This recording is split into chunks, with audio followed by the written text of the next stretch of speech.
السلام علیکم ورحمۃ اللہ وبرکاتہ۔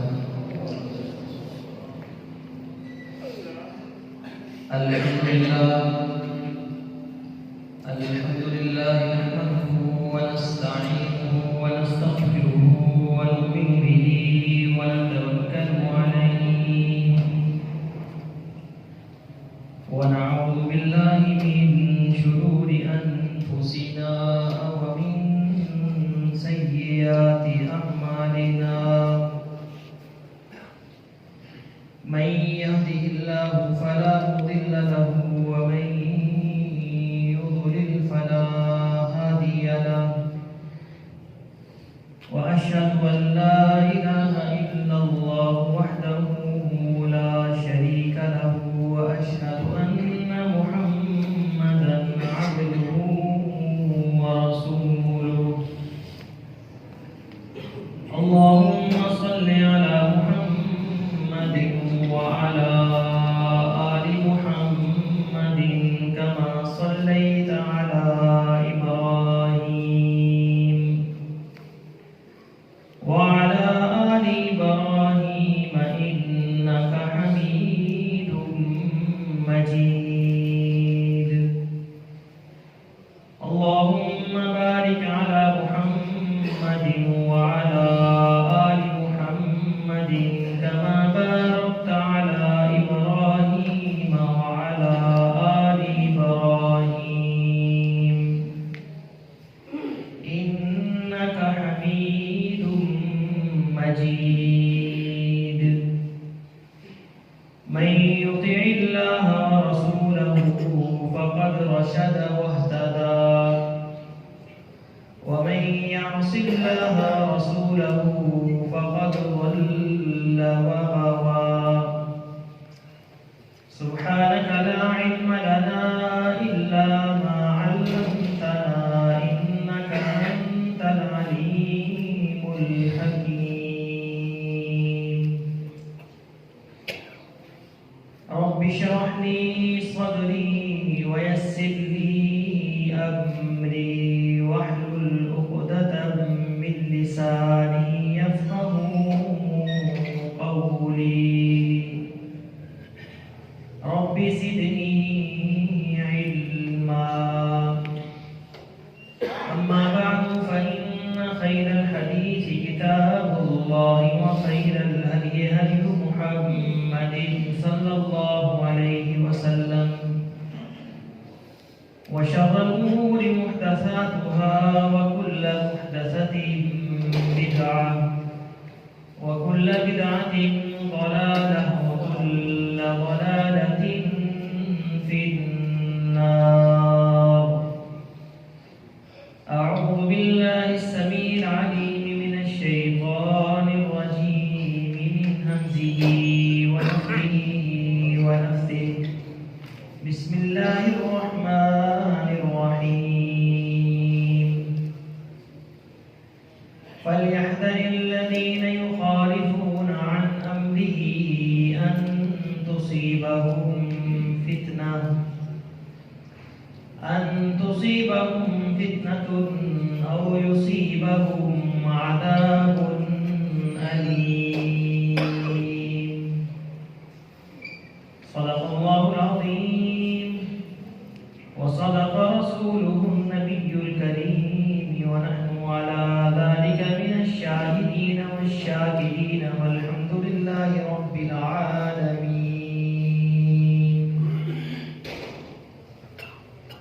ہر قسم کی تعریفات اللہ احکم الحاکمین ارحم الراحمین احسن الخالقین ذوالجلال والاکرام کے لیے ہے،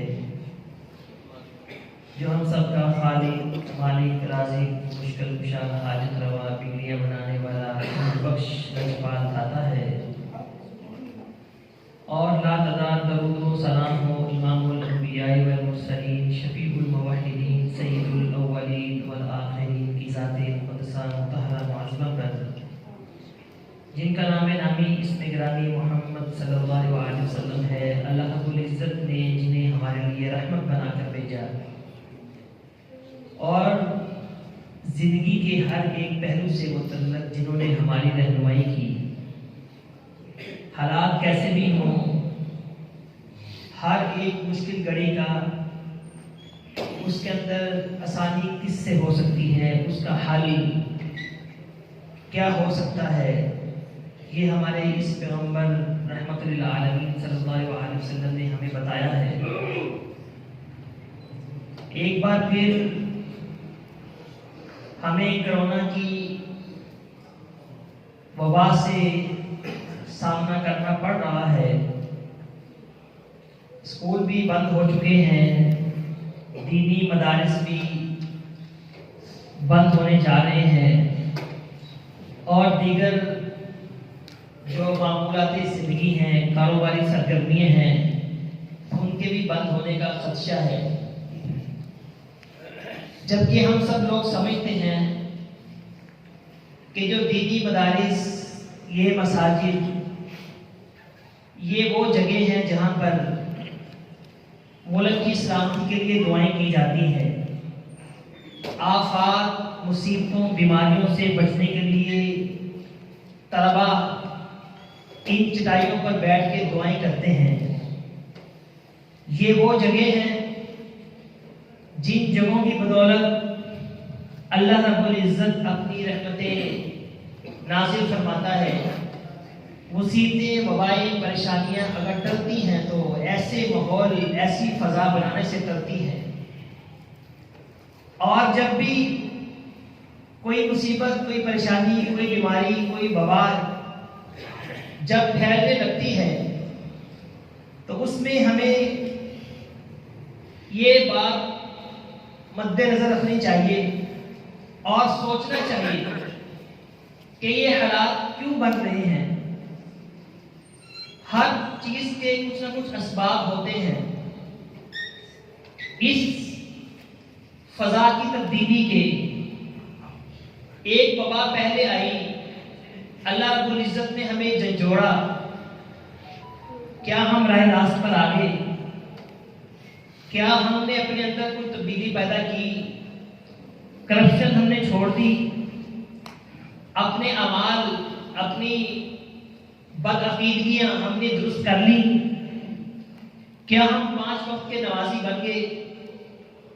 کیا ہمارے جو معمولات زندگی ہیں ان میں کچھ بہتری آئی؟ اگر تو جواب ہمارا منفی میں ہے تو پھر اس کا مطلب ہے کہ ہمارے رب نے جو ہمیں جھنجھوڑا، جو ہمیں سبق دینا چاہا، ہم وقتی طور پر تو ہم نے انابت اور خشیت کا اظہار کیا، لیکن حقیقی معنوں میں ہم اس سے سبق حاصل نہ کر سکے تو اللہ رب العزت پہلے چھوٹے جھٹکے دیتا ہے، اور پھر اس کے بعد جب لوگ صحیح طور پر راہ راست پر نہ آئے تو پھر ہمارے رب کی پکڑ بھی بہت شدید ہوتی ہے۔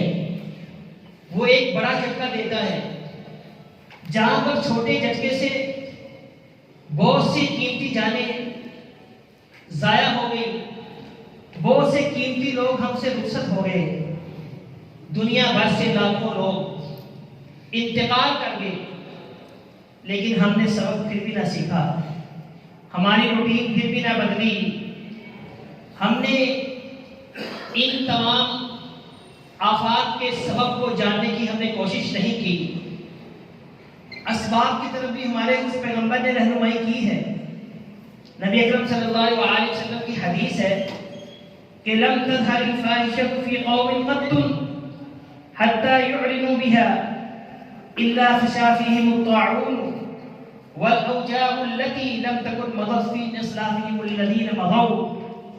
نبی اکرم صلی اللہ علیہ وسلم فرماتے ہیں جب کسی قوم کے اندر فحاشی عام ہو جاتی ہے، فحاشی پھیل جاتی ہے، اور یہاں تک کہ وہ عام سر عام ہو جاتی ہے، فحاشی والے کام کرتے ہوئے لوگ اتراتے نہیں ہیں، ان کے اندر کوئی شرم و حیا نہیں رہتی، علل اعلان وہ کام جب ہونے لگتا ہے تو پھر اللہ رب العزت اس قوم کے اندر تعاون پیدا فرما دیتا ہے، تعاون پیدا کر دیتا ہے، اور ان کے اندر ایسی ایسی بیماریاں پیدا ہو جاتی ہیں کہ لم تکن مضت من اسلافهم الذین مضوا، کہ جو ان کے اسلاف، ان کے آباء و اجداد، بڑے بڑے جو بزرگ گزر چکے ہوتے ہیں اور جو موجود ہوتے ہیں، انہوں نے کبھی اس بیماری کے متعلق سنا بھی نہیں ہوتا۔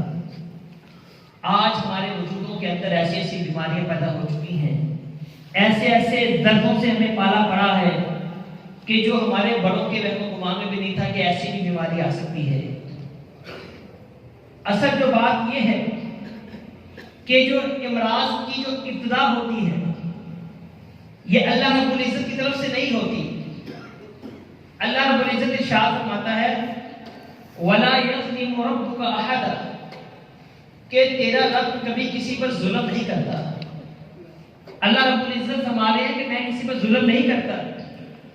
یا عبادی انی حرمت الظلم، اللہ فرماتا ہے میرے بندو، بڑے پیار سے کہہ رہا ہے یا عبادی انی حرمت الظلم، اے میرے بندے میں نے اپنے اوپر ظلم کو حرام کر دیا ہے۔ انی حرمت الظلم علی نفسی وجعلته بینکم محرما فلا تظالموا، اے میرے بندے میں نے اپنے اوپر ظلم کو حرام کر دیا ہے تو تم بھی آپس میں ظلم مت کرو، تم بھی ظلم کو چھوڑ دو۔ جو چیز اللہ رب العزت نے اپنے اوپر حرام کر دی، اللہ نے وہ چیز تمہیں بھی خبردار کیا ہے کہ تم بھی اپنے اوپر اس کو حرام کر لو، اس کا ارتکاب مت کرو، ظلم چھوڑ دو۔ جب ہمارا پروردگار ظلم نہیں کرتا، وَلَا يَظْلِمُ رَبُّكَ أَحَدًا، کسی پر ظلم نہیں کرتا، بیماری کی، وبا کی، آفتوں کی جو ابتدا ہوتی ہے ہمارے رب کی طرف سے نہیں ہوتی۔ کسی بھی فتنے کا جب ظہور ہوتا ہے، کسی بھی مصیبت کی جب آمد ہوتی ہے، کسی بھی جب آزمائش کے اندر ہم مبتلا ہوتے ہیں تو اس کی ابتدا ہم سے ہوتی ہے۔ ہم خود اپنے آپ پر ظلم کرتے ہیں۔ ظلم کیسے کرتے ہیں؟ اپنے اعمال کے ذریعے سے، لوگ کی جو حرکات ہیں، جو ہم کماتے ہیں رات دن گناہ کا ارتکاب کر کے، اس کے ذریعے سے اللہ رب العزت یہ چیز، یہ ظلم جو ہم خود آپس میں دوسرے پر کرتے ہیں، گناہ کا ارتکاب کر کے، اس کی وجہ سے وہ آفتیں، وہ وبائیں وہ ہمارے اندر آ جاتی ہیں۔ اللہ رب العزت نے، اللہ کے پیغمبر صلی اللہ علیہ وسلم نے اسباب واضح کر دیے، بیماریوں کے سبب کیا ہیں، آفتوں کے کیا اسباب ہیں، زمین کے اوپر زلزلے کیوں آتے ہیں؟ جب بے حیائی کا ارتکاب ہو جاتا ہے، جب کھلم کھلا زنا عام ہو جاتا ہے، ہر گلی ہر محلے کے اندر جب زنا کو لوگ زنا نہیں سمجھتے، گناہ نہیں سمجھتے، تو پھر اللہ رب العزت کی زمین حرکت کرنا شروع کر دیتی ہے، تو پھر زلزلے آتے ہیں۔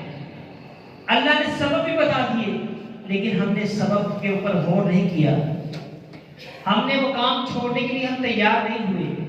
نبی اکرم صلی اللہ علیہ وسلم نے یہی سبب بتایا اس حدیث کے اندر کہ جب فحش عام ہو جائے گا، فحاشی عام ہو جائے گی، اور پھر فرمایا کہ دوسرا حتیٰ یعلنوا بہا، کہ لوگ کھلم کھلا اس کا ارتکاب کریں گے۔ جب یہ چیز عام ہو جائے گی، کھلم کھلا پھر اس کا ارتکاب بھی ہونا شروع ہو جائے گا، تو آپ کو اخروی سزا تو پھر ملنی ہی ملنی ہے۔ آخرت کے اندر تو جہنم کی آگ تو ہمارے لیے ہے ہی ہے، لیکن دنیا کے اندر بھی اللہ رب العزت ہمیں ایسے ایسے امراض کے اندر مبتلا کر دیتا ہے۔ طاعون جیسا مرض ہمارے معاشرے کے اندر آ جاتا ہے، جو آج کرونا کی جو شکل ہے، وبا ہے، یہ بھی طاعون کی قسم ہے، ایک متعدی مرض ہے جو ایک دوسرے کے ساتھ مل کر پھیلتا ہے، ایک سے آگے بڑھتا ہے۔ اور یہ کرونا متعدی مرض بھی آج ہمارے سامنے طاعون کی صورت میں سامنے آیا ہے، اور اللہ رب العزت ہمارے جسموں کے اندر، ہمارے وجودوں کے اندر ایسی ایسی دردیں داخل فرما دیتا ہے، اور اس کا سبب بھی ہم سب جانتے ہیں۔ آج جو فحاشی عام ہو گئی ہے، کھلم کھلا اس کا ارتکاب کر رہے ہیں، تو اس عالم کے اندر ضرورت اس بات کی ہے کہ ہم اللہ رب العزت کی طرف رجوع کریں، توبہ نصوح کریں، انابت اللہ، خشیت اللہ کی طرف ہمیں پھٹکنا چاہیے۔ یہ ہے ہمارا کام جو ہمیں کرنا چاہیے ان ماحول کے اندر۔ آج جب ہم دوبارہ لاک ڈاؤن کی طرف جا رہے ہیں، کبھی ہم نے اس بات پر غور کیا کہ جو ہمارے معمولات زندگی ایک دم جو بدل جاتے ہیں، ہمارا رب ہم سے ناراض ہے۔ بچے نہ خوش ہوتے ہیں، بچے نہ سمجھ ہوتے ہیں، بچوں میں اتنا شعور نہیں ہوتا۔ کیا ہم بھی بچوں کی طرح لاشعور ہو گئے ہیں، ناسمجھ ہو گئے ہیں۔ سمجھدار بندہ تو وہ ہوتا ہے جب ضروری حالات تبدیل ہوتے ہیں، تبدیلی آتی ہے زندگی کے اندر، معمولات زندگی بدلتے ہیں، بندہ پریشان ہو جاتا ہے۔ عقل مند اور دانا شخص وہی ہوتا ہے جو حالات سے سبق سیکھتا ہے، جو کانٹا بھی چبھ جائے تو اس سے بھی سبق سیکھتا ہے۔ یہ جو کانٹا مجھے چبھا ہے، یہ جو ٹھوکر مجھے لگی ہے، یہ میرے رب کی طرف سے ہے، مجھے کچھ سبق سکھانا چاہتا ہے، اللہ مجھے جو جوڑنا چاہتا ہے۔ اس موقع کے اندر ہمارا کیا کردار ہونا چاہیے؟ حافظ ابن کثیر رحمہ اللہ کی ایک کتاب ہے تاریخ الاسلام، بڑی ضخیم کتاب ہے، 40 جلدوں کے اوپر وہ کتاب مشتمل ہے، جس میں انہوں نے تاریخی واقعات، حالات اور واقعات اور حوادث کا ذکر کیا ہے۔ 487 ہجری کے اندر جو واقعات ہوئے، اسی عنوان کے تحت انہوں نے لکھا ہے کہ 487 ہجری کے اندر جب 3 شہروں کے اندر طاعون کا مرض پھیلا، اس وقت وہ 3 شہر تھے، آج وہ 3 ملک ہیں۔ تب وہ سلطنت اسلامی سلطنت تھی، خلافت کا دورہ تھا، لیکن آج وہ ایک مستقل ایک ملک بن چکے ہیں۔ ایک حجاز، مکہ اور مدینہ، دوسرا ملک عراق اور تیسرا ملک شام ہے۔ جب ان 3 ملکوں کے اندر، اس وقت کے 3 شہروں کے اندر جب طاعون کی وبا پھیلی تو اس وقت کا جو خلیفہ تھا، جو حاکم تھا، جو حکمران تھا، المقتدی بامر اللہ، اس نے قوم سے خطاب کیا اور تجدید توبہ کا حکم دیا کہ تمام لوگ توبہ کریں، توبہ استغفار کریں، اور ساتھ ساتھ یہ بیان بھی جاری کیا کہ نیکی کا حکم دینا اور برائی سے روکنا ایک شریف فریضہ ہے جس میں بڑی کوتاہی واقع ہو گئی ہے، لہذا ہر ایک شخص برائی سے روکے اور نیکی کا حکم دے۔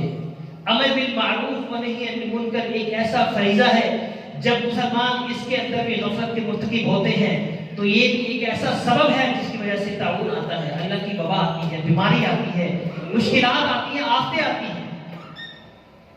2 کاموں کا حکم دیا، اور تیسرا کام جس کا ایک حکمران نے، ایک حاکم وقت نے قوم کو خطاب کرتے ہوئے حکم دیا، وہ یہ تھا کہ ہمارے ملک کے اندر بانسری، گانے بجانے کے آلات بہت زیادہ ہو گئے ہیں، موسیقی کے جتنے بھی آلات ہیں سب کو توڑ دیا جائے، سب کو توڑنے کا حکم دیا۔ جب تک ہم اس کو توڑیں گے نہیں تب تک اللہ کی رحمتیں ہم پر نازل نہیں ہوگی۔ یہ 3 احکام جاری فرمائے، توبہ نصوح کریں، امر بالمعروف و نہی عن المنکر اس کا اہتمام کریں، اور موسیقی، گانا بجانے کے جتنے بھی آلات ہیں سب کو ختم کر دیں۔ اور پھر اس قوم نے، اس شہر کے باسیوں نے ان 3 چیزوں کا اہتمام کیا تو اللہ رب العزت نے اس کی برکت سے طاعون کے وبا کو وہاں سے ختم کر دیا۔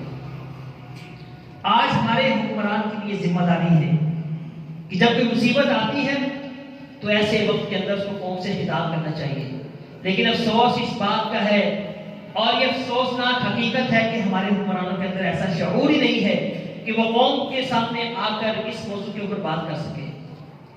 سیاست سے ہٹ کر، ملکی گفتگو، سیاسی گفتگو سے ہٹ کر ہمیں دین کو، خالص تعلق باللہ کی طرف قوم کو آگاہ کرنا چاہیے کہ اسی طرف لوٹ آئیں۔ اس بات کی طرف حکمرانوں کو توجہ دینی چاہیے۔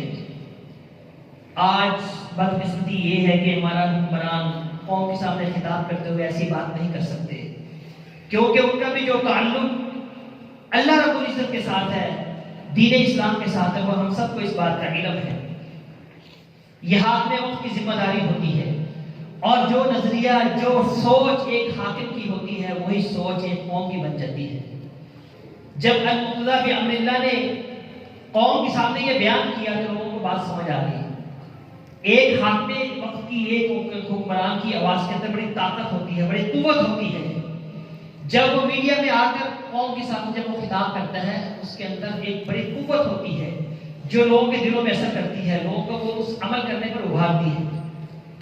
آج ہماری قوم کا جب مزاج بن چکا ہے، جیسی بدتمیزی، جیسی لب و لہجہ ہم لوگ اختیار کر چکے ہیں، اس کی وجہ کیا ہے؟ اس کی وجہ بھی ہمارے حکمرانوں کی زبان ہے۔ جیسی وہ زبان استعمال کرتے تھے، آج بحثیت قوم ہم بھی اسی زبان کے مرتکب ہو گئے، وہی لہجہ، وہی انداز ہم نے اختیار کر لیا ہے۔ حتیٰ کہ کسی اگر سیاسی جماعت کے کسی لیڈر کی وفات بھی ہو جاتی ہے، ان کا کوئی بزرگ ماں باپ بھی فوت ہو جاتا ہے، ہمارا المیہ دیکھیں کہ ہم مردوں کو بھی نہیں بخشتے. ہم یہ بھی نہیں سوچتے کہ ہماری ماں نے بھی مر جانا ہے، ہمارے باپ نے بھی مر جانا ہے. ہم سیاسی مخالفت کے تناظر میں ایسی ایسی گندی زبان اختیار کرتے ہیں اللہ کی پناہ. ہم اللہ کو بھول چکے ہیں. جب ہم ایسا لب و لہجہ اختیار کریں گے تو پھر اللہ رب العزت کا عذاب اور شدید آئے گا. ہم بھول چکے ہیں کہ ہم نے بھی مرنا ہے، ہمارے ماں باپ نے بھی مرنا ہے. بالکل ہمارے دلوں سے اللہ کا خوف ختم ہو چکا ہے. ایسے ایسے بےہودہ قسم کے ہم بیانات دیتے ہیں، ایسی ایسی بےہودہ ہم سوشل میڈیا پہ گفتگو کرتے ہیں، پڑھ کر خوف آتا ہے. روکتے انسان میں کھڑے ہو جاتے ہیں کہ ایسے لوگ بھی ہمارے معاشرے کے اندر اب پائے جاتے ہیں.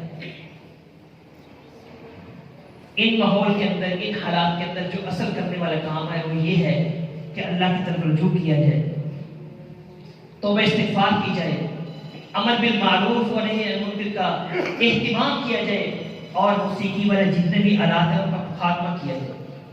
اللہ رب العزت ان بیماریوں کے ذریعے سے ہمیں جھنجھوڑنا چاہتا ہے. وہ ہمارے صبر کا امتحان لینا چاہتا ہے. وہ چاہتا ہے بندوں کا تعلق باللہ مضبوط ہو. لیکن ہماری وہی معصیتیں، وہی گناہ، سب چیزیں اگر جاری رہیں گی تو پھر یاد رکھیں کہ ان بطش ربک لشدید، تمہارے رب کی جو پکڑ ہے وہ شدید ہے. افسوس اس بات کا ہے کہ ہمارے حکمران پہلے وہ حکمران ہوا کرتے تھے جب ان کے انٹرویو ہوتے تھے، ان سے جب بات چیت ہوتی تھی قوم کے سامنے، جب اس خاتمے وقت کی جب مباحثے انٹرویو آتے تھے، سوالات کیا ہوتے تھے؟ سوالات یہ ہوتے تھے کہ آپ سے پوچھا جاتا تھا کہ کروڑوں عوام کا بوجھ آپ کے کندھوں پر ہے، آپ کی ذمہ داری کس حد تک ادا کر رہے ہیں؟ کیا آپ نے راتوں کو اٹھ کر کبھی اللہ سے توفیق طلب کی؟ کیا آپ نے راتوں کو اٹھ کر اللہ سے مدد طلب کی؟ یا اللہ مجھے تو نے یہ حکمرانی دی ہے، مجھے توفیق عطا فرما کہ میں اپنے عوام کی توقعات پر پورا اتروں، ان کی ضروریت کا میں خیال رکھوں. کیا آپ نے اپنی قوم کے لیے کبھی دعا کی، اپنی رعیت کے لیے کبھی دعا کی؟ ایسے سوالات اب نہیں ہمیں سننے کو ملتے. نہ ہی ہمارے حکمران ایسے ہیں کہ نہ وہ ایسے سوالوں کو پسند کرتے ہیں. آج جو انٹرویو آتے ہیں ہمارے حکمرانوں کو، کیسے انٹرویو ہوتے ہیں؟ آپ کی پسندیدہ اداکارہ کون سی ہے، پسندیدہ اداکار کون سا ہے، کون سا گانا آپ کو پسند ہے، کون سی فلم آپ کو پسند ہے؟ ایسے بےہودہ قسم کے سوال. اور جو ہمارے جو وزراء ہیں، جو اوپر طبقہ ہے، وہ بھی بڑے خوش ہو کر بڑے فخر سے جواب دیتے ہیں. بے شرمی کی جب انتہا ہو جائے تو بھی انسان ایسے سوالات کے اندر بھی خوشی محسوس کرتا ہے. غیرت کا فقدان ہے نا ہمارے اندر، ہمارے حکمرانوں کے اندر بھی ہے، ہمارے اندر بھی ہے. ہم یہ بھی بات نہیں سمجھتے کہ جو اللہ رب العزت نے ہمیں عہدے عطا فرما دیے ہیں، یہ عہدے کیا ہمارے لیے شرف ہے یا ہمارے لیے ایک امتحان ہے، ایک آزمائش ہے، یا ہمارے لیے تکلیف کا باعث ہے؟ نبی اکرم صلی اللہ علیہ وسلم کی حدیث ہے من ولی القضاء فقد ذبح لغیر سکین. جب کسی شخص کو کوئی عہدہ دیا جاتا ہے، کوئی ذمہ داری دی جاتی ہے، کوئی وزارت ملتی ہے، کوئی عہدہ ملتا ہے، کوئی حکمرانی ملتی ہے، تو حدیث کی روح سے تو ایسا ہے وہ بغیر سکین کے، ایسی چھری کے ساتھ جو چھری کند ہوتی ہے، گویا کہ وہ کند چھری کے ساتھ ذبح کر دیا جاتا ہے. آپ اندازہ کریں کہ ایک ایسی ذمہ داری ہے، احساس ذمہ داری ہے. یہ وزارت ایسی نہیں ہے کہ انسان یہ وزارت خوشی کے ساتھ حاصل کر کے اس کے بعد مزے لیتا رہے. ایک بہت بڑی ذمہ داری اس کے اوپر آ جاتی ہے. ایک بندہ حاکم نے فرمایا کہ وہ ایسے ہے جیسے کہ اس کو ایک کند چھری کے ساتھ ذبح کر دیا جاتا ہے. اب کند چھری کے ساتھ آپ اندازہ کریں، سوچیں، اس حدیث کے اوپر غور کریں. کند چھری کے ساتھ انسان کبھی ذبح نہیں ہوتا، انسان تکلیف محسوس کرتا ہے. اگر چھری تیز ہو تو انسان فوراً ذبح ہو جاتا ہے، مر جاتا ہے اور اس کی جان چھوٹ جاتی ہے. لیکن جب کند چھری ہو، کند چھری انسان کو فوراً ذبح نہیں کرتی، تکلیف دیتی رہتی ہے. اب یہی جو ذمہ داری ہے جو ہمارے اوپر آتی ہے، کوئی انسان کو جب عہدہ مل جاتا ہے تو اس کو اب یہ تکلیف محسوس کرنی چاہیے. فخر نہیں کرنا چاہیے کہ مجھے شرف مل گیا ہے، مجھے بڑا عہدہ مل گیا ہے، اب میں مزے کروں گا. نہ قوم کے بارے میں کبھی سوچا، نہ کسی عوام کے بارے میں سوچا، نہ رعیت کے بارے میں کبھی اللہ سے دعا کی کہ اللہ میں توفیق عطا فرما. یہ ذمہ داریوں کا احساس ہمارے اندر کب آئے؟ اللہ رب العزت ہمارے حکمرانوں کو بھی توفیق عطا فرمائے کہ وہ قوم کے سامنے ایسا کردار پیش کریں، ایسی باتیں کریں کہ مشکل حالات کے اندر قوم اپنے حکمرانوں کو دیکھ کر یہ سبق سیکھے کہ ہمارے حکمرانوں نے ہمیں توبہ کا حکم دیا ہے، ہمارے حکمرانوں نے جو فحاشی والے کام جو شروع کیے تھے سب کو ختم کر دیا ہے، موسیقی کے آلات کو توڑ دیا ہے، امر بالمعروف و نہی عن المنکر کا بھی اس نے اہتمام کر لیا اور ہم سب کو حکم دیا ہے۔ اور اس سے بڑھ کر سب سے جو بڑی بات ہے وہ یہ ہے کہ جو توحید ہے یہ ایک ایسی چیز ہے جو انسان کو آفت و مصیبتوں سے بچاتی ہے۔ رسول اللہ صلی اللہ علیہ وسلم نے جب توحید کی دعوت دی، کوہ صفا پر کھڑے ہو کر کیا کہا تھا؟ آپ نے ایک ضابطہ حیات پیش کر دیا، آپ نے ایک فارمولہ، ایک پورا مستحکم نظام پیش کر دیا کہ قولوا لا الہ الا اللہ تفلحوا، اے لوگو تم لا الہ الا اللہ کہو، لا الہ الا اللہ سمجھ لو، اس کے مطابق اپنا عقیدہ بنا لو، تفلحوا تم کامیاب ہو جاؤ۔ مطلقاً فرمایا تفلحوا، تمہاری کامیابی اسی بات کے اندر ہے، اسی عقیدہ توحید کے اندر تمہاری کامیابی ہے کہ تفلحوا تم کامیاب ہو جاؤ۔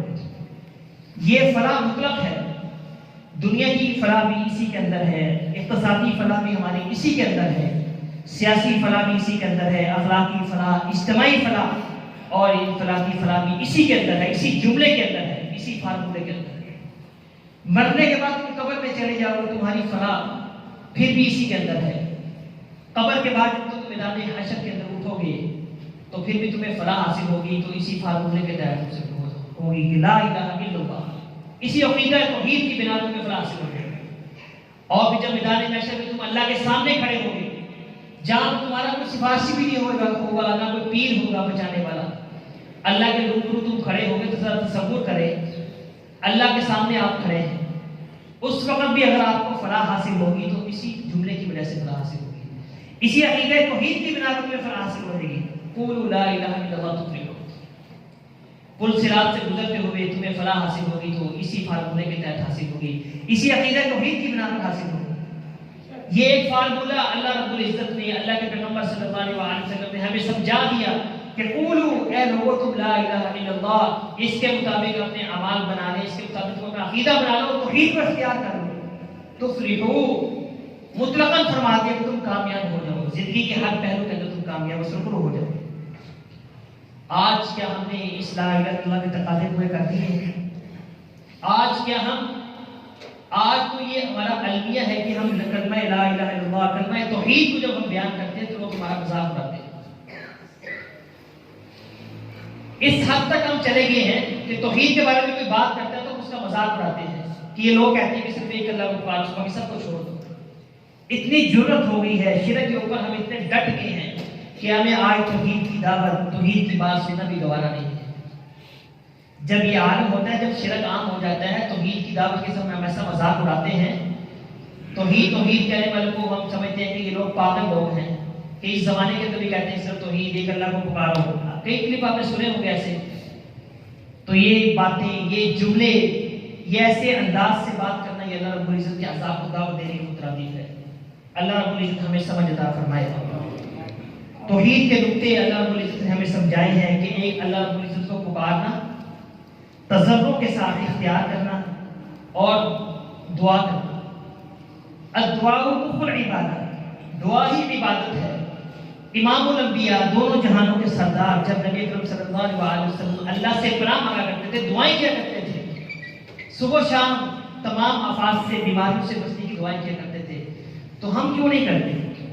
نبی اکرم صلی اللہ علیہ وسلم نے ہمیں ایک دعا سکھائی، اللہم انی اعوذ بک من البرص والجنون والجذام ومن سیء الاسقام۔